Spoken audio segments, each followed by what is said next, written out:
Les comento que este evento está dedicado a la memoria del doctor Alberto Quintal Palomo, un querido exdirector de nuestra facultad, quien falleció recientemente, ¿no? Entonces, ya para iniciar la sesión, tiene una duración aproximada de 1 hora.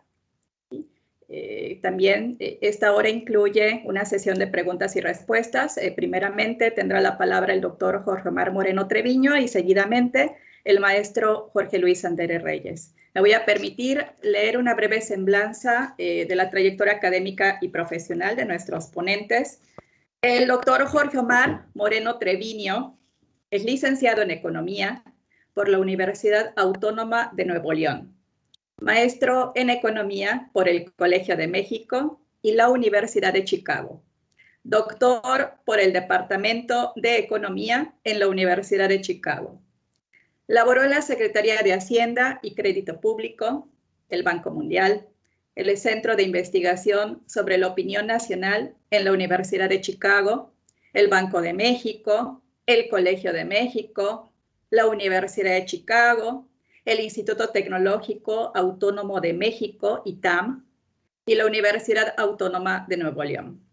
Es miembro del Grupo Asesor de Evaluación de la Comisión Nacional de Competencia Económica, COFESE, en México.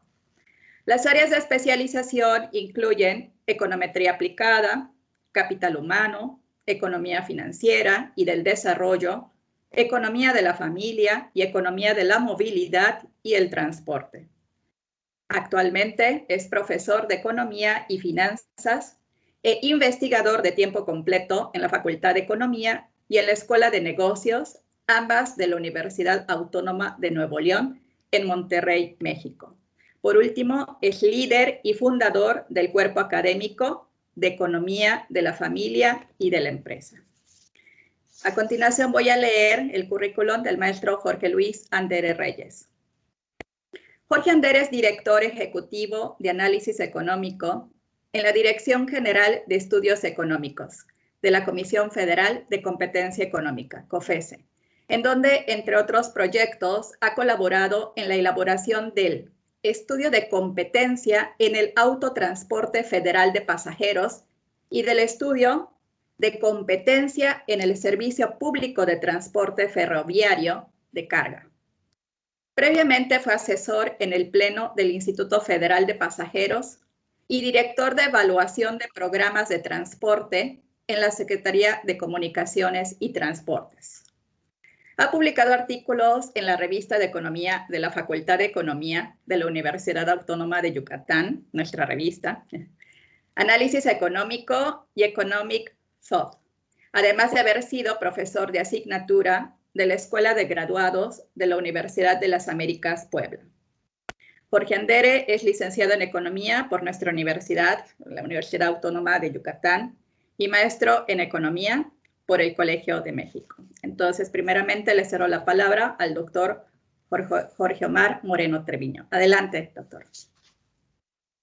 Muy buenos días. Pues muchísimas gracias por la invitación al doctor Araujo, director de la Facultad de Economía de la Universidad Autónoma de Yucatán, al maestro Andere por estar aquí con nosotros y por compartir estos momentos, y obviamente al Cuerpo Académico de Desarrollo Económico y Sustentabilidad, en particular a la doctora Liliana Albornoz, que nos une una amistad y una trayectoria profesional de muchos años, y obviamente que eso trasciende a las instituciones y permite que nuestras facultades de economía de la Universidad Autónoma de Nuevo León y de la Universidad Autónoma de Yucatán sean hermanadas en nuestras agendas de investigación y en nuestro trabajo, en nuestro cariño para poder realizar este tipo de eventos. Así es que a todas las alumnas y alumnos que nos acompañan esta mañana, esto es para ustedes.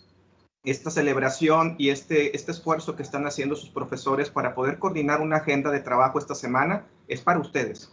Y por lo mismo, qué mejor que poder compartir este tiempo con otros alumnos como ustedes que también están interesados en seguir aprendiendo y dominando esto que nos fascina y que nos compite a todos los que estamos conectados esta mañana a pesar de la pandemia, la aplicación de la economía. Por lo tanto, quisiera que esta presentación no se extienda mucho, pero sea considerada una presentación de alguien, que en este caso soy yo, a quien le encanta la economía aplicada, en quien no puedo más que pensar en las millones y millones de preguntas que existen en nuestro mundo y que necesitan ser contestadas.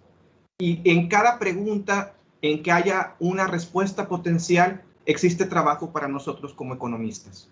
Quien diga que no hay trabajo para el economista, lo invito a que abra la puerta de su casa y salga nada más a dar una vuelta a la manzana para que vea la gran cantidad de preguntas que tenemos a nuestro alcance para contestar y el poder que tiene nuestra ciencia económica para poder proveer una respuesta a esas preguntas.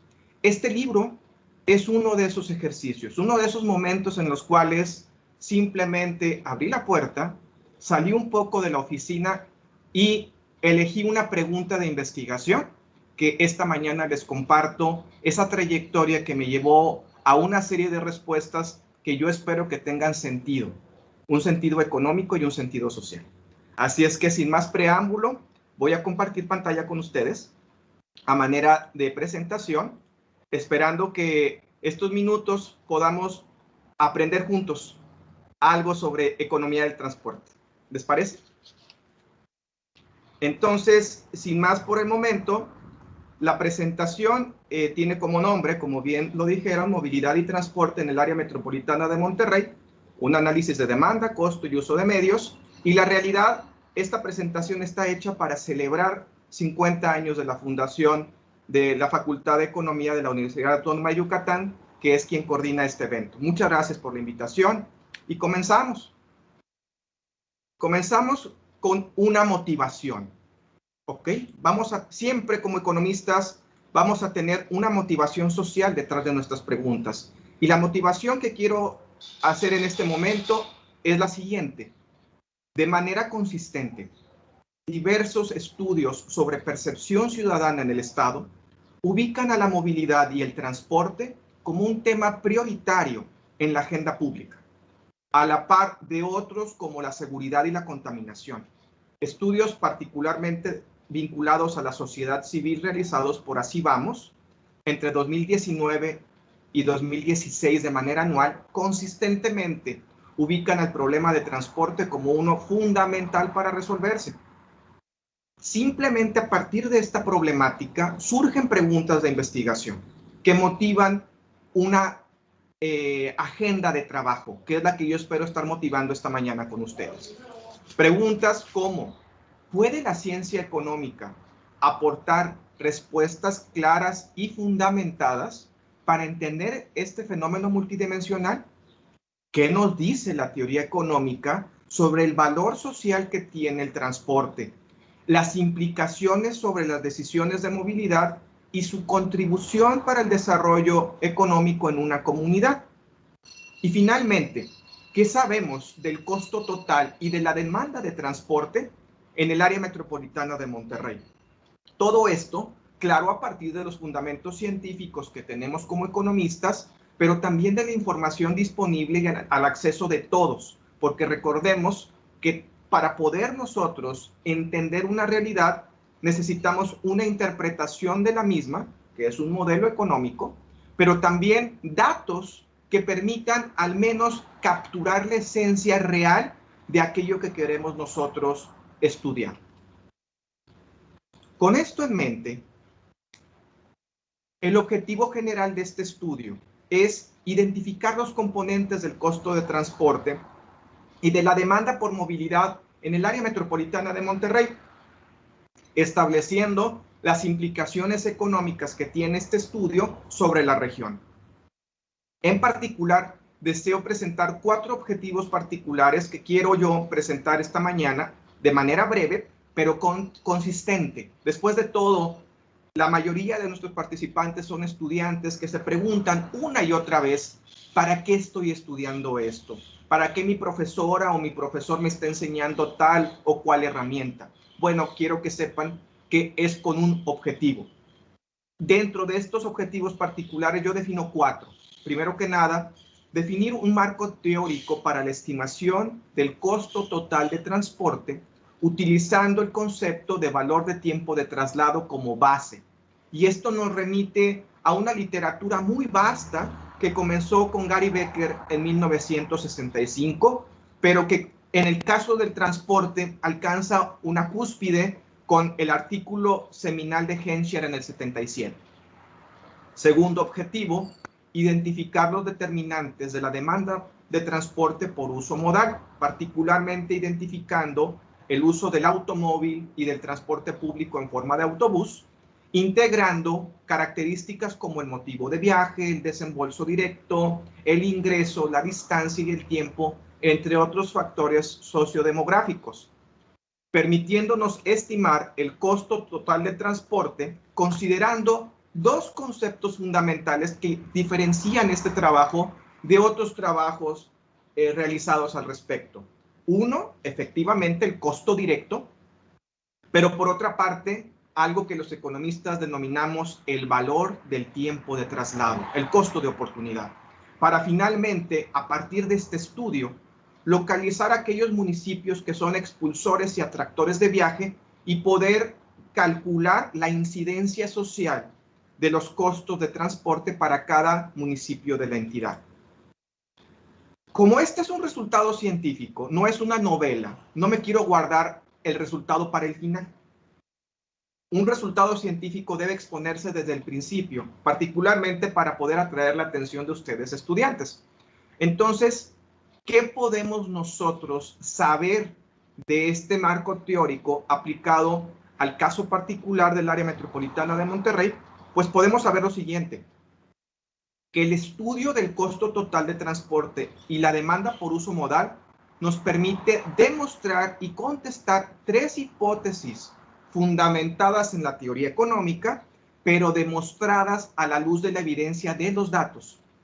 Primero, que la demanda por uso de transporte es inelástica al precio del viaje del medio seleccionado. Y eso inmediatamente hace clic con muchas implicaciones que vamos a ver después.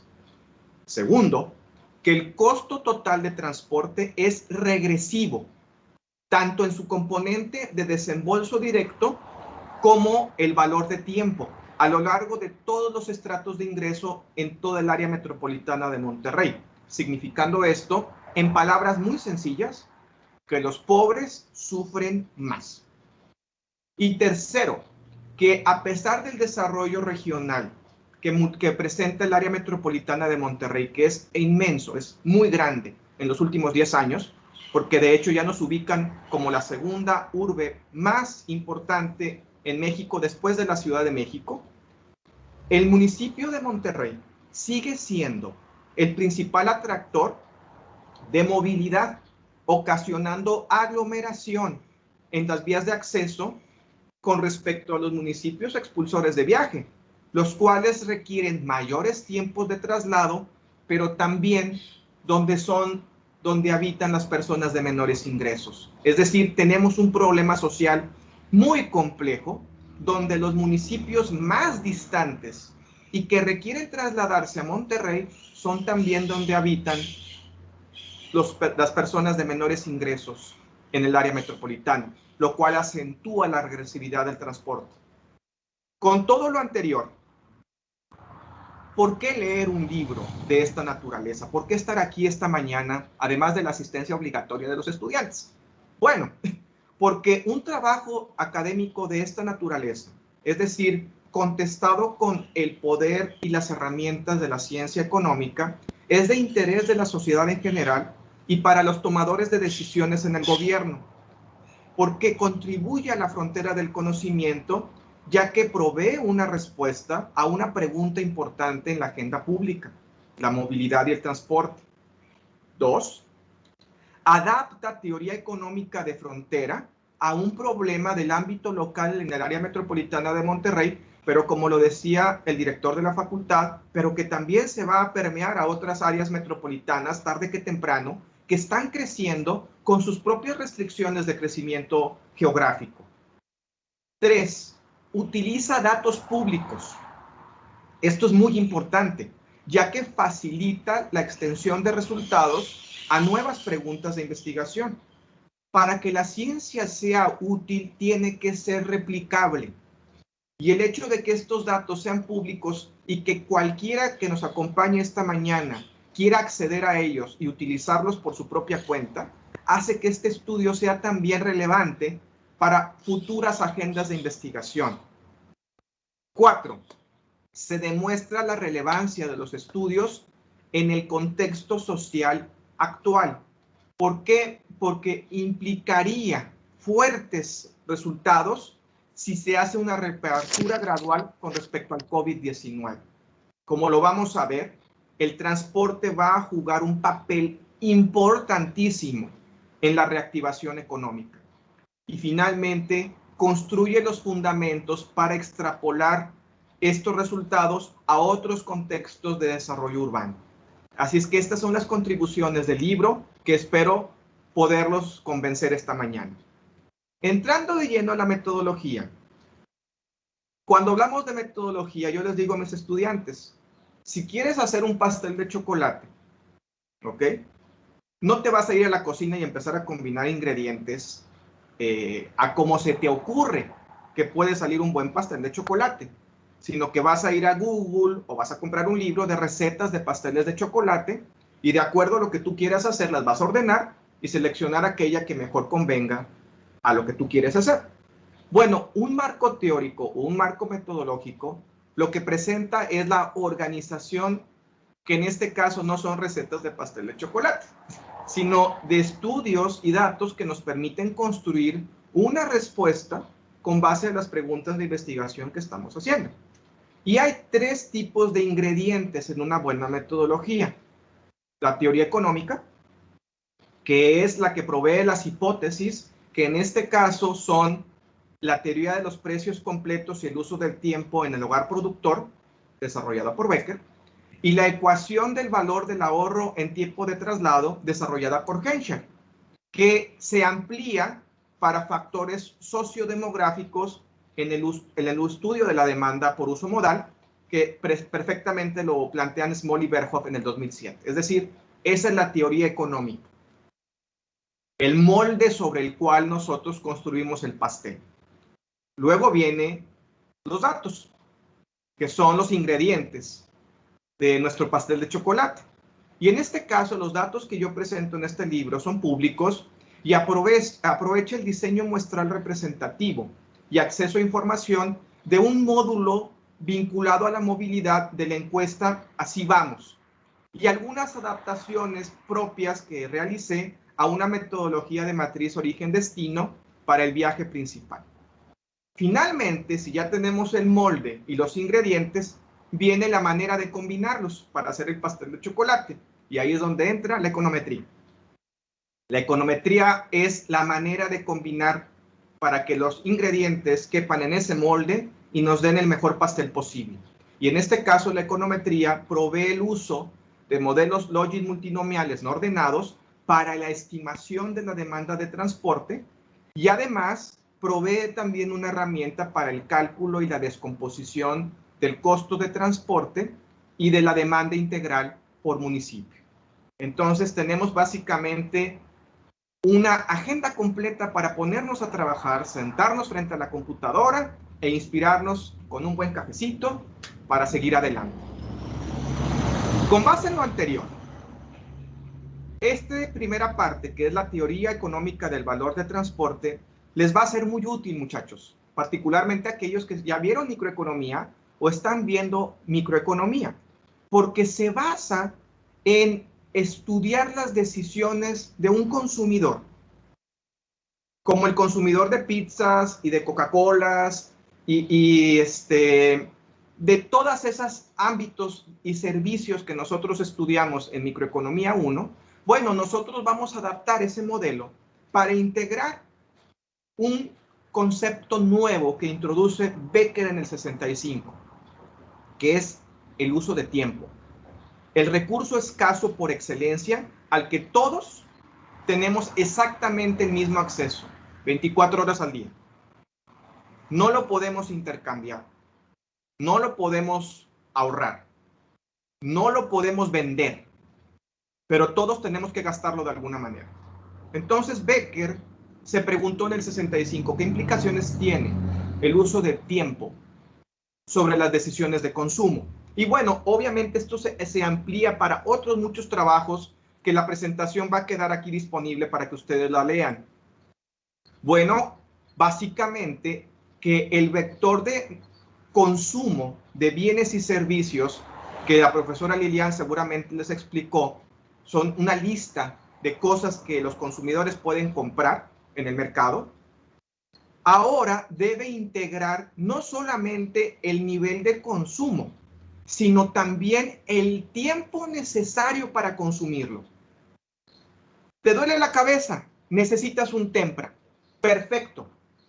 El problema es que para poder disfrutar de ese Tempra, tienes que salir de casa, buscar una farmacia, encontrarlo, que en la farmacia tengan la dosis que tú necesitas, regresar a tu casa, tomar un vaso de agua y poder comenzar a disfrutar del efecto de la medicina. Si tú calculas todo eso, entonces el uso del Tempra como mercancía de uso final no solamente tiene como valor y precio cuánto te costó en el mercado, en la farmacia, sino también todo el tiempo necesario para poder consumirlo. Lo mismo aplica, por ejemplo, si pides una pizza. Si pides una pizza por teléfono, no solamente es lo que te cuesta, sino el tiempo que tarda, algunas veces más de 40 minutos en llegar a tu casa. O ir a un restaurante. Ok, ya decidiste que se te antojó unos riquísimos taquitos de cochinita de los que hay allá en su tierra, ¿no? Perfecto, ya llegaron al acuerdo de que el producto final y de consumo son esos taquitos de cochinita que ustedes ya saben dónde los venden los más deliciosos. Pero el problema es que para llegar al restaurante hay tráfico y tienes que esperar en la fila al menos 30 minutos porque las mesas están llenas. El tiempo juega un papel importante para poder disfrutar ese consumo. Por tanto, la mercancía no es solamente el nivel de consumo y el valor precio, sino también el tiempo necesario para poder disfrutarlo en eso que los economistas llamamos la función de utilidad, que es la manera en que ordenamos todas nuestras decisiones. Pues resulta ser que si nosotros, además de la restricción de ingreso, que es la tradicional que ustedes ven, muchachos, que gasto igual a ingreso, añadimos que el tiempo está limitado a 24 horas al día, 365 días al año, entonces el tiempo se convierte en un factor que también debemos asignar en las actividades de consumo. Ir a la escuela requiere tiempo. Ir a la biblioteca requiere tiempo. Ir al doctor requiere tiempo. Ir a comprar la despensa requiere tiempo. Todo requiere tiempo. Entonces, esta restricción que ustedes están viendo en pantalla es la restricción de tiempo vinculada a cada una de las actividades económicas. Y claramente, como todo costo, hay un costo fijo y hay un costo variable. El costo fijo puede estar vinculado, que es ese factor A que están viendo en pantalla, a que para poder llegar es una hora, llegar a la escuela. Por ejemplo, cuando había clases presenciales, a mí me llevaba hora y media llegar de mi casa al trabajo. Un costo fijo. Y ya dar la clase eran 30 minutos, 40 minutos de preparación. Dar la clase llevaba un tiempo fijo y un tiempo marginal diferente dado por el coeficiente B. Imagínense si cada actividad tiene un costo en tiempo, quiere decir que sorpresa, sorpresa, como se los enseñó la maestra Lilian o el profesor Aguayo en la Facultad de Economía, existe una manera de optimizar el consumo, no solamente considerando la restricción de ingreso que ustedes tienen aquí, el famoso lambda, la utilidad marginal del ingreso, no, también introduciendo la restricción de tiempo y la restricción de uso de tiempo, que son dos restricciones diferentes. Tengo que asignar tiempo entre actividades, pero hay un costo vinculado a las actividades de consumo. Por lo tanto, nuestro consumidor viajero, que es como yo le denomino, ahora debe elegir no solamente su demanda marshalliana en consumo, sino que creen un sistema de demanda en uso de tiempo. ¿Cuánto tiempo le voy a dedicar a estudiar, a trasladarme, a consumir, a comprar, a cuidar a mi familia, a estar con mi familia, etcétera, etcétera, etcétera? Y ustedes dirán, profesor, pero este lagrangiano es una cosa monstruosa. Claro, pero tenemos a la teoría matemática de nuestro lado. Porque si el consumidor es un consumidor que puede perfectamente ordenar sus preferencias de una manera lógica y consistente, esta función matemática tiene solución a partir de las condiciones de primer orden. ¿Sobre qué elementos? Consumo, tiempo y, como siempre, los multiplicadores de Lagrange, que nos dan información sobre qué tan restrictiva es esa información en la toma de decisiones. ¿Pero qué creen?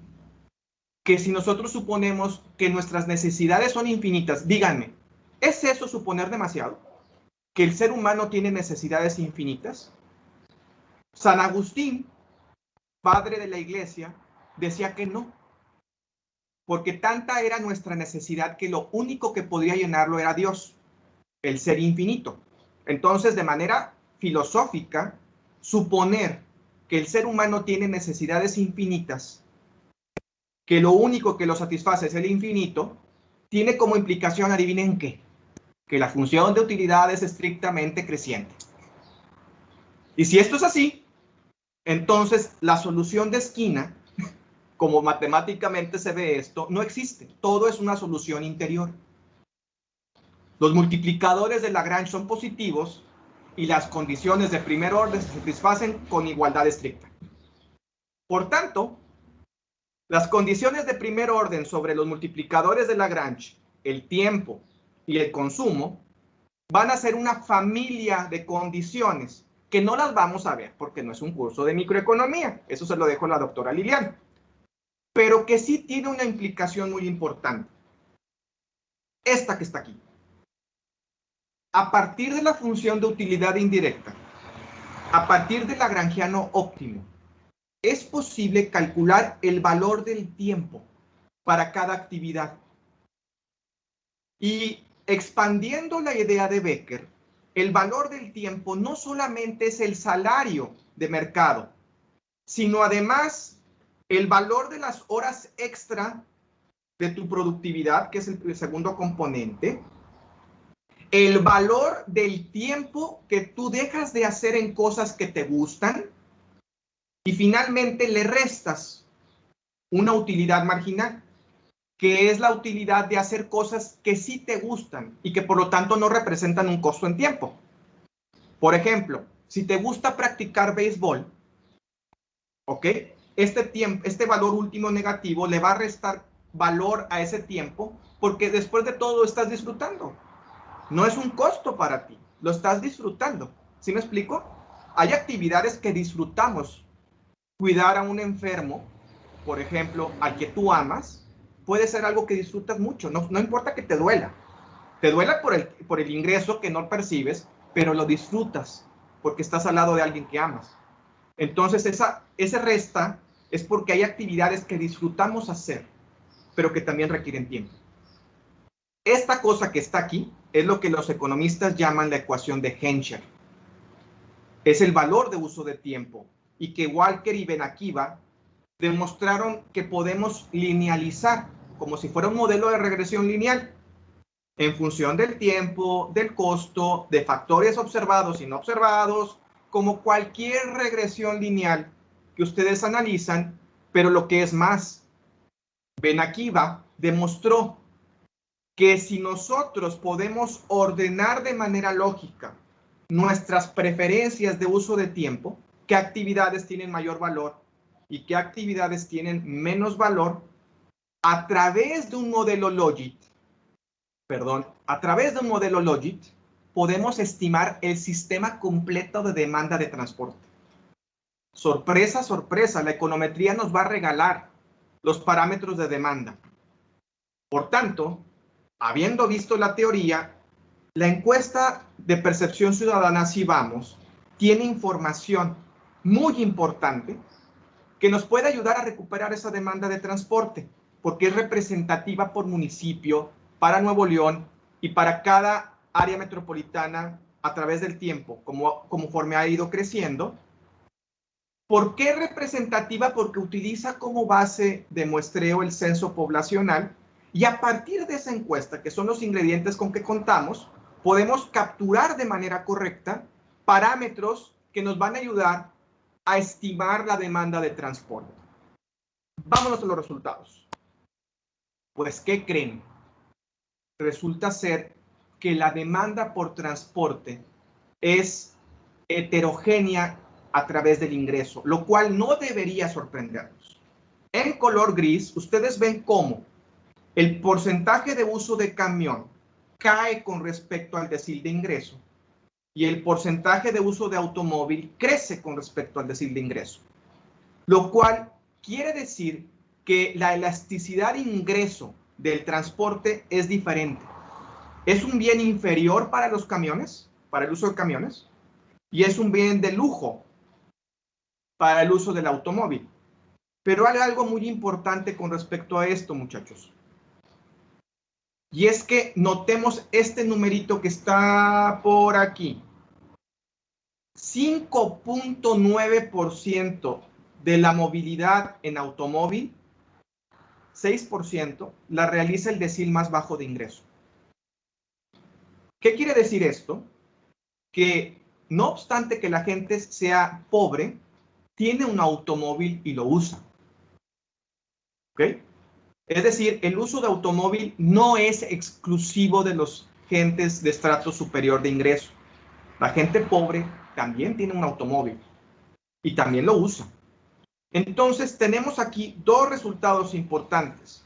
La elasticidad de ingreso, que es un bien inferior el transporte público, un bien de lujo el transporte en automóvil, pero además, este resultado que está en esta tablita, y es que cuando nosotros analizamos el costo promedio del viaje, vean esos coeficientes que están más o menos por aquí.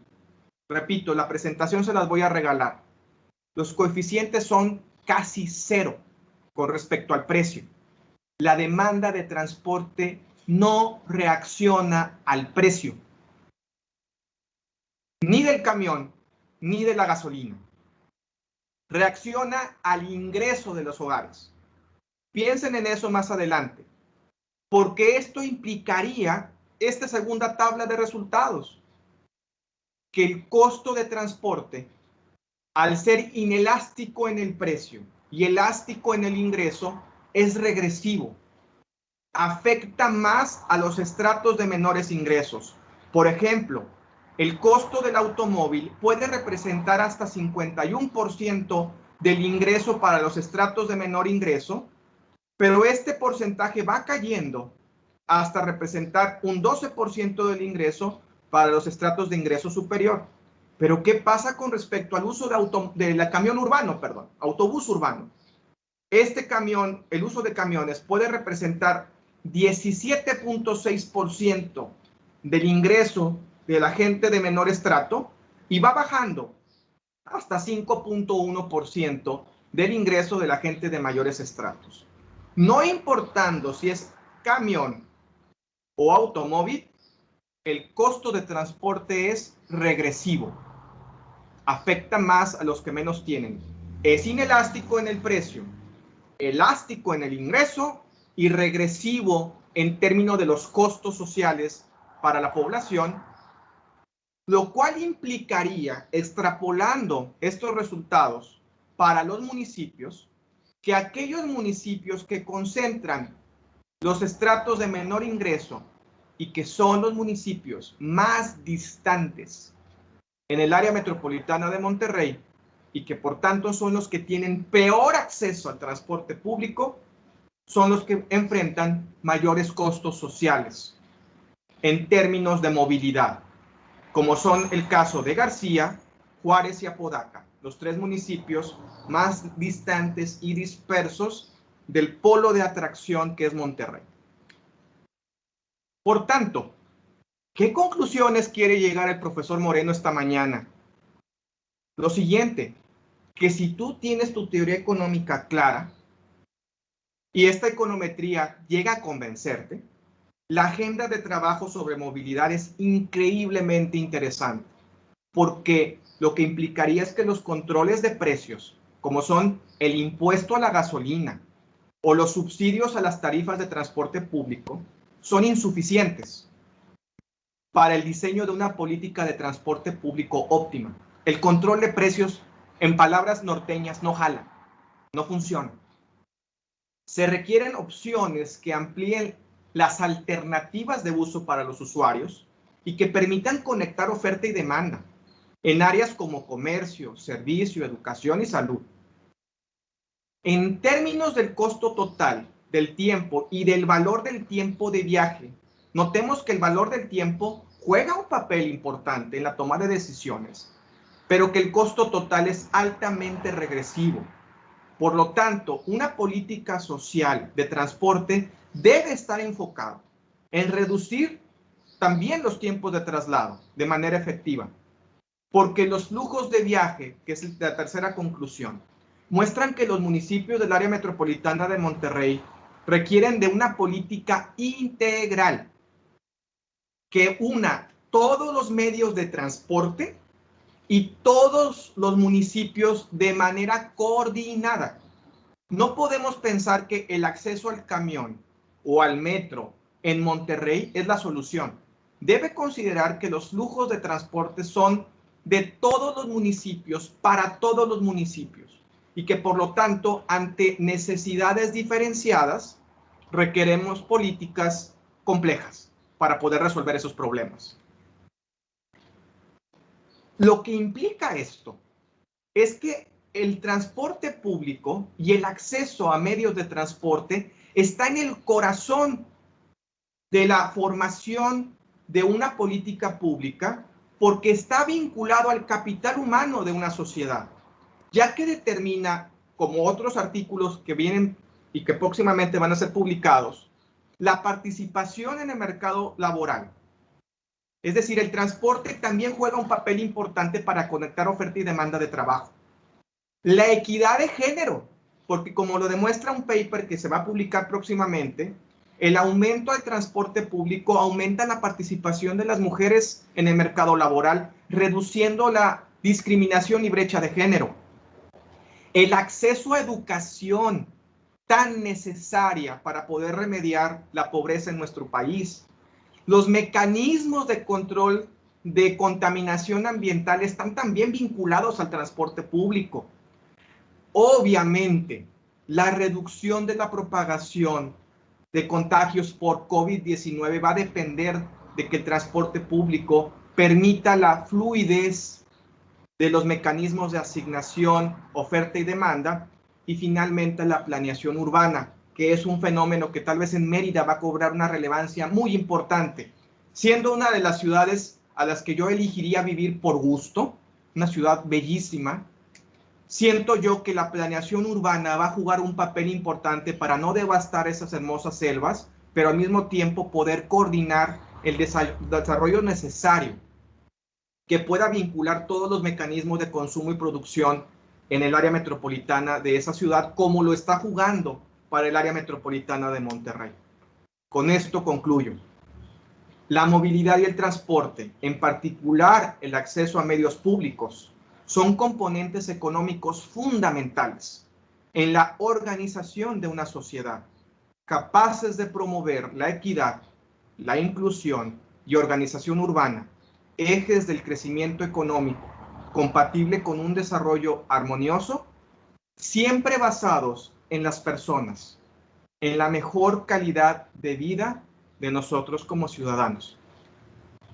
Gracias por el tiempo y por haberme extendido un poco más y espero que les haya gustado esta presentación. Muy lindo día. Gracias, doctor Jorge Omar Moreno Treviño. Excelente presentación, muy amena. Ahora le doy la palabra al maestro Jorge Luis Andere Reyes. Adelante. Muchas gracias, Lilian.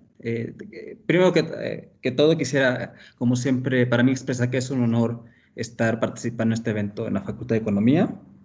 Un honor adicional es el hecho de que es en el marco del 50º aniversario de la facultad. Y también otro honor, aunque asociado a un evento más triste, pues es que sí me da gusto que este evento sea en honor, esta actividad en honor del doctor Quintal Palomo, que fue uno de mis profesores de la universidad. Eh, eh, la, eh, la verdad, este libro me gustó mucho. Yo considero que merece ser revisado. Voy a empezar con una obviedad, ¿no? Que lo primero que todo es que pues es un libro muy útil para los economistas y para futuros economistas. También acá hay varios de ellos, puesto que entre las cosas que ya dijo el doctor Moreno, tiene algo muy interesante, que es que tiene un planteamiento original. Como explicó en la diapositiva, y a lo mejor pasa un poco desapercibido en este tipo de presentaciones, lo que él hace un refinamiento a la teoría de los modelos de selección simultánea de consumo y selección de usos de tiempo. Mostró en su presentación, por ejemplo, el resultado de cómo se puede determinar el valor del uso, y pues es una fórmula o una ecuación que incluye el salario como parte del costo de oportunidad, pero también las variaciones en utilidad por hacer actividades que a uno le gustan y o que deja de hacer. Eso debería ser comparado, por ejemplo, con el resultado tradicional de Gary Becker, de que el valor marginal de ahorrarse el tiempo es igual al salario de mercado. Entonces ahí tenemos un refinamiento. Y yo lo que considero es que los jóvenes economistas que quieran ver cómo se hace una contribución a la economía deben revisar el capítulo 2 del libro de Jorge Moreno. Eso quisiera decir. Pero no es lo único que yo quiero decir. Yo también creo que este libro, si bien está muy bien fundamentado en términos económicos, también dialoga muy bien con otras disciplinas. En algún momento Jorge menciona que él pretende que este libro también sirva para tomadores de decisiones, en el sentido que ofrece soluciones de política pública basada en evidencia.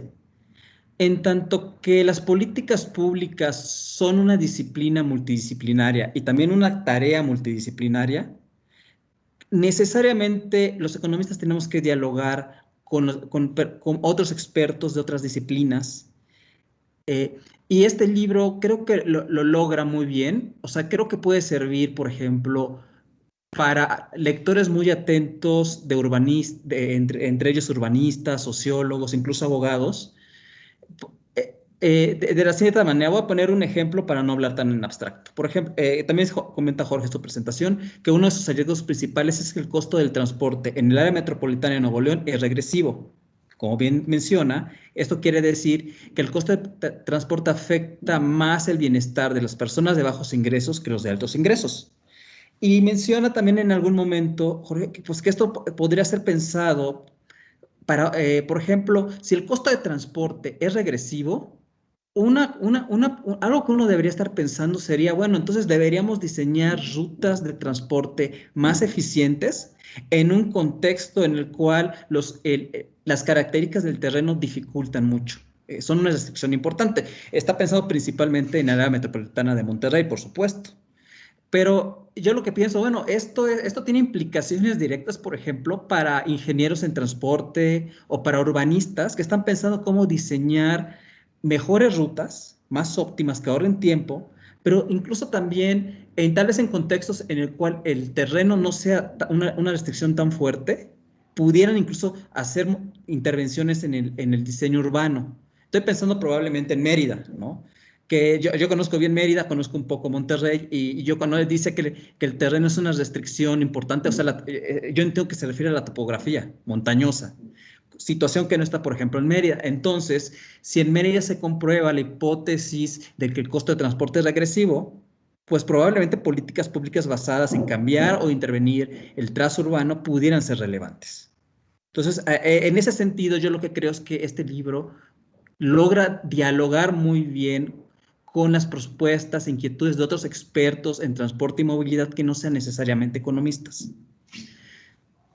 Otro aspecto que también quiero mencionar es que a mí me hizo mucho reflexionar sobre muchas cosas que no dice el libro. y que también son importantes, yo creo que son importantes. O sea, el autor Jorge Moreno lo que hace es que relaciona sus hallazgos con otros temas que son muy importantes, por ejemplo, con las implicaciones que tiene el costo del transporte y la movilidad en los mercados laborales, o en el tema de la sostenibilidad, o incluso cómo la crisis de la pandemia del COVID-19 puede estar afectando o pueden ser considerados sus efectos en relación con los hallazgos de la investigación. Bueno, sin duda esas son cosas muy importantes, pero yo soy un economista que en los últimos años ha tenido la oportunidad de analizar diversos mercados de transporte desde una óptica de la competencia económica, y este libro a mí me invitó a nuevas reflexiones. Entonces, quisiera proponer aquí muy rápido, cuatro reflexiones o provocaciones que me hizo pensar el libro, que no están tan presentes en el documento. El tema de las concesiones. En la mayoría de las ciudades, y esto incluye Monterrey y Mérida, los operadores que desean dar el servicio de transporte público deben obtener una concesión otorgada por las autoridades. Aquí no es lugar para dar casos específicos, pero una queja casi universal es que estas concesiones son otorgadas de manera transparente y poco eficiente. Y yo lo que pensaría, bueno, dado lo que nos está diciendo Jorge Moreno, ¿cómo influiría, por ejemplo, pensar en otorgar concesiones utilizando algún sistema, un mecanismo competitivo, como pudiera ser licitaciones o subastas?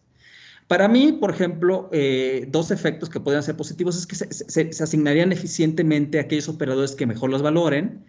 Podría tener una eficiencia o una mejora en el sentido de que a lo mejor habría una queja en algunas ciudades. Yo me acuerdo cuando estaba en Mérida que la queja habitual era el caos de los camiones. No sé si todavía está el caso, pero a lo mejor se podrá meter orden, cambiar el enfoque en lugar de hacer competir a los concesionarios en el mercado, pues los hacemos competir por el mercado. Y otro elemento que a mí también me llama la atención y lo relaciono con algo que también comenta Jorge en su libro, es la propuesta de Hernán Villarreal de que ante la situación del transporte sería bueno tener en el área metropolitana de Monterrey un órgano regulador de transporte puede tener un problema que pues serían los recursos públicos. Bueno, a lo mejor un mecanismo de subastas o licitaciones podría ayudar a tener recursos públicos para mejorar la regulación mediante un organismo de estas características. Yo hago ese planteamiento. Otro tema que también hemos encontrado es el tema de las regulaciones locales que limitan la competencia o la entrada en los mercados de transporte. Mira, en la COFES hemos analizado varios mercados de transporte. De transporte urbano, interurbano, puede ser de pasajeros, de carga, y en todos encontramos una norma, que es que existen obstáculos a la competencia. También no es caso de decir casos específicos, pero voy a dar dos ejemplos. Es que en muchas áreas metropolitanas, una regla o un requisito para entrar a un mercado es contar con la autorización o el visto bueno de las asociaciones de transportistas ya establecidos en el mercado. Entonces, aquí, ¿qué situación tenemos? Incumbentes que deciden con quién compiten, ¿no? Porque tienen poder de veto. Otra característica incluso que encontramos es que para poder obtener una concesión, pues uno tiene que incluso estar relacionado de alguna manera con los operadores actuales o incluso en algún lugar dicen tienen que estar emparentados. Entonces, una vez más, esos son obstáculos a la competencia. Y eso lo vinculo con hallazgos de otros autores que dicen que los obstáculos a la competencia tienen el efecto de incrementar los precios finales que pagan los usuarios. Y a la luz del hallazgo de Jorge Moreno de que el costo de transporte es regresivo, pues nos da una nueva forma de ver este problema, ¿sí? Entonces, ese tema, y no siempre es tocado, es el tema de la regresividad de muchas regulaciones, y más en el transporte urbano. Otro tema que también comentó en algún momento Jorge Moreno es el tema de la regulación tarifaria. Una vez más, lo que hemos visto cuando la COFESE nos hemos metido a estudiar estos mercados es que la norma es que existan regulaciones tarifarias, pero con el agravante de que no utilizan criterios técnicos que por lo menos, por ejemplo, por un lado, permitan tomar en cuenta los costos de operación más la obtención de una rentabilidad, de una gran utilidad, pero incluso, como bien nos comenta Jorge Moreno y muchas veces olvida, que permita lograr el objetivo de política pública de una mayor movilidad. Entonces, lo que hemos encontrado es que en general no hay una forma de decir que estos objetivos se consigan con la regulación tarifaria existente, más allá de la crítica fuerte que tiene Jorge Moreno de que la regulación tarifaria no jala, que también lo decimos de vez en cuando en Mérida. Y el tema de las nuevas tecnologías, también quería comentar. Aquí voy a tener que hacer necesariamente, bueno, un reconocimiento a Jorge Moreno, porque la verdad se toma en serio el tema de la multimodalidad e incluye en su análisis precios, costos y tiempos de traslado de aplicaciones como Uber, Cabify, Didi, ¿no? Y yo creo, para el caso de México no lo he visto. Entonces me parece que creo que en este sentido el trabajo es pionero. Y aquí lo que también una vez más hemos encontrado, la COFESA en 2015 hicimos una opinión sobre las plataformas que ofrecen el servicio de transporte privado, que les llamamos empresas de redes de transporte. Y desde ese entonces nosotros encontramos una tendencia de las autoridades locales, que era tratar ante la emergencia, ante el surgimiento de estas plataformas y la llegada a sus ciudades, tratar de prohibirlas. Esa fue la primera reacción que nosotros detectamos, y lo puede hacer de diversas formas. Una forma era tratar de utilizar las regulaciones, las leyes o normas ya existentes, que de ninguna manera estaban diseñadas para lidiar con estas nuevas estos modelos innovadores, o de plano reformar todos los reglamentos, leyes, para preverlos con la intención manifiesta de prohibirlas o limitarlas lo más que se pudiera. En virtud de los hallazgos de Jorge Moreno, la evidencia científica no sostiene esa perspectiva. Entonces, esas son las 4 observaciones que yo quisiera tomar en cuenta. Aquí lo dejo. De nuevo, solamente quiero reiterar que este libro merece ser consultado en virtud del rigor con que lo hace, y también yo lo dejo también en el sentido que logra su cometido, ¿no? Pero un cometido más alto, que es el hecho de haber proporcionado evidencia científica sólida para tratar de solucionar un problema de mucha importancia. Gracias. Muchas gracias, maestro Jorge Luis Andere Reyes. Excelentes reflexiones. Yo creo que serán muy enriquecedoras para el doctor Jorge Omar Moreno Treviño. Bueno, vamos a iniciar nuestra sesión de preguntas y respuestas. Pueden ir levantando la mano y yo cederé la palabra. A ver, tenemos una primera pregunta. José Carlos de la Cruz, puedes encender tu cámara y micrófono. Adelante.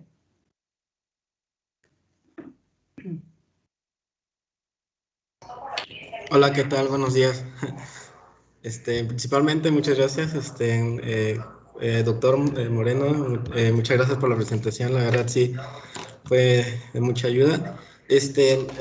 Mi pregunta no va relacionada con el libro, pero, o sea, bueno, sí, pero no, o sea, por lo que yo he escuchado, el alcalde de Monterrey analiza el aumento del predial. Entonces, esto podría llevar a la gentrificación.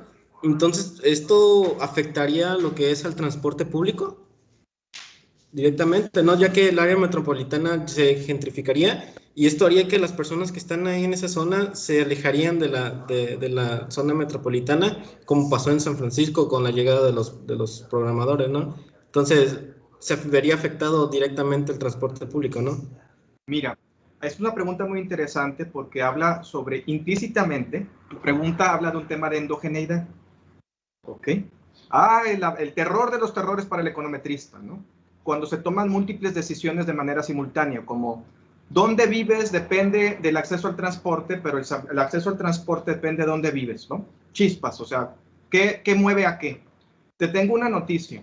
Resulta ser que las mismas encuestas de Así Vamos, cuando le preguntan a la gente si se cambiaría de casa, 98.5 dice que no. Y cuando les preguntan por qué vive aquí, la gente dice porque me gusta mi colonia. Nunca mencionan porque me queda cerca del trabajo ni porque me queda cerca de la escuela. Lo que quiere decir, fíjate bien, José Carlos, porque esta es la respuesta a tu pregunta. No tengo la evidencia, pero es una hipótesis, que la demanda de vivienda no reacciona a cambios en el precio. Por lo tanto, poner impuestos para controlar el desarrollo urbano es una pésima idea, porque lo único que vas a hacer es hacer más cara la tierra, lo que se va a traducir, como tú lo sabes, por impuestos y demandas inelásticas en mayor carga para la demanda de vivienda, para ti, para mí, para los que rentan casa y para los que compran casa. Entonces, como la demanda de vivienda no reacciona al precio, como tampoco la demanda de transporte reacciona al precio, ¿cómo la economía puede hacer para integrar cambios en la política pública si no es a través del cambio en precio? Bueno, hay otras maneras de regular, como lo decía el maestro Jorge Luis: subastas, accesos, una coordinación de política pública que sea mucho más ingeniosa que los precios y subsidios. Porque al menos, como se propone, que es controlar la urbanización con impuestos, no va a funcionar, y lo único que va a hacer es hacer más cara la vivienda, que, permíteme decírtelo, ya es muy cara para el área metropolitana de Monterrey. Es una buena pregunta, porque la esencia de eso es endogeneidad. Todas las decisiones se toman de manera simultánea. Gracias. Víctor Daniel Ayala, adelante, puedes encender cámara y micrófono.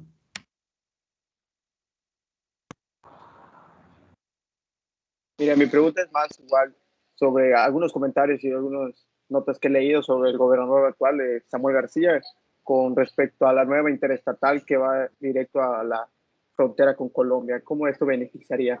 Porque es más un tema interesante, ya que yo estoy estudiando el comercio internacional en la Facultad de Economía. Fíjate, es una pregunta muy interesante, Víctor, porque uno de los grandes temas en el transporte urbano es que, como lo decía el maestro Jorge Luis, la gran restricción que enfrenta la planeación urbana es su topografía, orografía y geografía, que en el caso de Monterrey es una gran montaña que se llama la Sierra Madre, que divide a Monterrey en dos y que es imposible de sondear. O sea, es una montaña que no puede más que sacarle la vuelta por algunos accesos, lo que genera congestionamiento.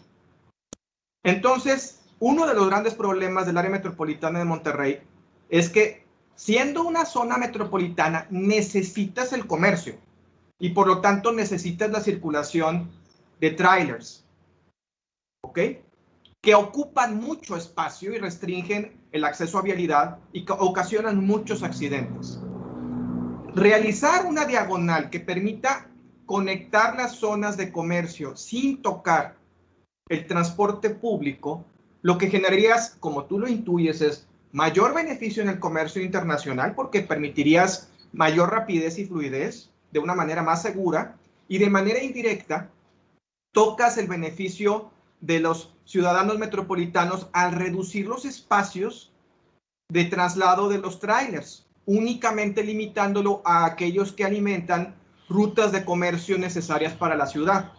Por tanto, es una pregunta interesante que yo creo que es una gran agenda de investigación sobre estimar los costos y beneficios, tanto los directos, que son los de comercio internacional, como los indirectos, que son los beneficios que permea a la sociedad el quitar ese transporte público no necesario de circular por el área metropolitana de Monterrey. Espero haber contestado tu pregunta. Sí, muchas gracias. Agradezco. A continuación, mi colega de la Facultad de Economía, exdirector de la Facultad de Economía, el doctor Rodolfo Canto Sáenz. Adelante, doctor. Muchas gracias. Ante todo, una sincera felicitación, profesor Moreno, una magnífica conferencia y también muy buenos comentarios de nuestro distinguido exalumno Jorge Andere. La pregunta va relacionada con esta opción que han ensayado algunas ciudades en México y en otros países, que es la municipalización del transporte. Por lo general un tema, una municipalización parcial, ¿no? En el caso de Ciudad de México, pues sabemos del sistema de transporte colectivo, sabemos del Metrobús que le llaman, ¿no? En Mérida que yo sepa, no hay ninguna opción de esta naturaleza. No sé si en Monterrey la haya, pero ¿cuál es su opinión al respecto? Y también, si es posible, también me gustaría escuchar a nuestro exalumno Jorge Andere al respecto. Muchas gracias. Gracias, profesor. Pues mire, va muy de la mano con lo que comentó el maestro Jorge Luis. Con la entrada del nuevo gobierno, el nuevo secretario de Transporte es precisamente Hernán Villarreal, quien fue mi profesor de Economía del Transporte en la Facultad de Economía, ¿no? Entonces, el mundo es pequeño. El profesor Hernán Villarreal, un experto en materia del transporte, a quien debo mis primeros conocimientos sobre el tema, pues ha propuesto que el sistema no puede municipalizarse, primero que nada porque ya la línea divisoria entre un municipio y otro es imaginaria, ya no existe. Se necesita un mecanismo coordinado, sobre todo por lo que plantea el libro, de que al haber expulsores y receptores interconectados, aislar las rutas podría representar incrementar los costos de traslado y los costos administrativos, que de manera indirecta son una de las principales limitaciones a la competitividad del sector transporte. Me tocó hacer un trabajo para la COFESE sobre transporte ferroviario y esa es una de las grandes conclusiones, que el sistema de transporte, sea de transporte de carga o de pasajeros, como hay enormes costos fijos para poder iniciar, no puede ser competitivo, genera un monopolio natural, lo que le llaman la gente de organización industrial. Entonces la solución sería reducir esos costos fijos, permitiendo la coordinación de un sistema integral como lo plantea el profesor Jorge Ruiz y el doctor Hernán Villarreal, como ya existe en Monterrey. Ahora, ese sistema integral no ha sido efectivo y no ha sido eficiente porque no ha habido un organismo que haga lo que llaman los gringos accountable, o sea, que haga responsable de aquellas promesas que se emitieron para poder dar la concesión. Y ahí es donde entra el órgano regulador. Es decir, no solamente es la creación de un mecanismo regulador que se genera a través de una subasta que permita coordinar todas las rutas del área metropolitana de Monterrey, sino también de un órgano regulador que permita ejercer la ley, y cuando este mecanismo o este sistema no cumpla con tarifas, con tiempos, con entrega, con calidad, entonces haga una multa o se le reduzca la concesión. Y eso nos lleva a un ámbito de la COFESE que es muy interesante y que a lo mejor el maestro Jorge Luis puede dar una mejor respuesta, que es ¿cuánto tiempo debe durar una concesión? Bueno, el tiempo de la concesión tiene que ser lo suficiente para que los costos fijos sean bajos, pero también lo suficiente como para no perpetuar vicios y generar monopolios naturales. Entonces tenemos ese trade-off. Pero desde mi punto de vista, áreas metropolitanas complejas como Monterrey necesitan soluciones no a nivel municipal, sino a nivel área metropolitana. Esa es mi opinión. Muchas gracias. Yo solo agregaría que sí coincido en el sentido de que la municipalización de los servicios públicos en el caso del transporte tiene que tomar en cuenta que en algunos lugares los sistemas de transporte bien coordinados trascienden la dimensión geográfica del municipio. Si municipalizamos un sistema de transporte que cubre un área superior al territorio del municipio, vamos a tener problemas. O sea, ahí ya necesitamos algún mecanismo de coordinación que permita optimizar rutas, optimizar incluso homologar diseños urbanos. Yo creo que eso es muy importante. Otro aspecto que creo que hay que tomar en cuenta es que bueno, sobre el diseño de las concesiones, aquí, o más bien del otorgamiento de concesiones, por ejemplo, mediante mecanismo de subasta, esto es variado. En el caso de Mérida, por ejemplo, no hay multimodalidad y solamente casi todo el transporte es mediante camiones, combis, ¿no? Entonces, muchas veces la duración de las concesiones no son tan largas porque el costo fijo que se tiene que cubrir es relativamente bajo. Eso podrá ser muy diferente, por ejemplo, en estas iniciativas de transporte urbano masivo, que normalmente no es como el metro, pero que el costo fijo tiende a ser más elevado, ¿sí? Entonces, en ese tema. Pero yo sí insistiría, el tema de municipalización funciona muy bien siguiendo este criterio de que la toma de decisiones, mientras más cercana de la gente, puede funcionar bien, pero tiene un problema cuando incluye la necesidad de coordinación de autoridades. Aquí podría funcionar tal vez un esquema en el cual municipalizas, pero generas un órgano supramunicipal que lo que hace es que homologa decisiones de política pública. Y bueno, es algo que aprendí porque el mundo es pequeño y Hernán Villarreal trabajé con él en la Secretaría de Comunicaciones y Transportes y pude aprender mucho de él, de economía del transporte. Muchas gracias. Muchas gracias a ambos. Muy amables. Excelente, pues ya nos pasamos un poquito del tiempo, ya no hay más preguntas, entonces nada más me queda pues felicitarlos a los dos. Es un honor para mí, para la Facultad de Economía de la UADY, pues haberlos tenido como ponentes, ¿no? Sobre todo Jorge Mar, la presentación de tu libro, al maestro Jorge Luis como comentarista. Le voy a ceder a mi director la palabra para que pueda cerrar la sesión del día de hoy. Adelante, doctor Luis. Gracias, Lilian. Gracias por tu participación. Doctor Omar, pues muchísimas gracias, Omar Moreno, muchas gracias por tu interesante conferencia, un tema por lo más interesante y que nos hace pensar bastante, por toda una capital como Mérida. Y también a Jorge Luis Andere, muchas gracias, Jorge, por tu participación, por tus atinados comentarios y también para quienes participaron, profesores y estudiantes que de manera interesante hicieron preguntas pertinentes al tema. Muchas gracias por haber aceptado estar con nosotros. Vino a realzar la actividad académica en esta semana de Economía, semana de aniversario de la Facultad de Economía.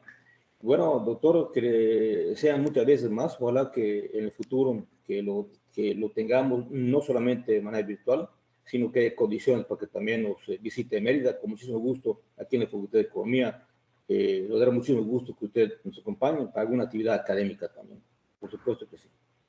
Así será, doctor. Muchísimas gracias por la invitación. Quiero nada más señalar, voy a enviar a la doctora Lilian 3 libros para que los rifen entre los alumnos que participaron en la conferencia el día de hoy, así como otros 3 libros destinados, uno para el profesor Jorge Luis y para su biblioteca, para si les interesa tenerlos en su biblioteca y consultarlos, los tengan también de manera física, como pues señal de agradecimiento por este evento tan lindo, con mucho corazón, que es celebrar la vida del profesor que desafortunadamente ya no nos acompaña, a quien tuve la oportunidad de conocer en alguna visita anterior, pero también los 50 primeros años de esa Facultad de Economía que sigue forjando gente de primer nivel, como son ustedes, a quienes tengo el honor de conocer y de ser colegas, ¿no? Entonces, muchísimas gracias por la invitación, ha sido un honor y espero haber dejado una semillita de preguntas nuevas en sus estudiantes. Claro, sí, doctor. Muchas gracias. Jorge Luis, ¿quieres dar unas palabras? No, una vez más, muchas gracias por esta oportunidad, por estar presente de esta forma en el aniversario de la facultad, que es un aniversario muy importante. Y también agradecer mucho la oportunidad de haber comentado esta magnífica obra de Jorge Moreno. Bueno, muy buenos días a todos. Que tengan un magnífico día. Hasta luego. Hasta luego. Hasta luego. Buenos días, que estén todos. Cuídense.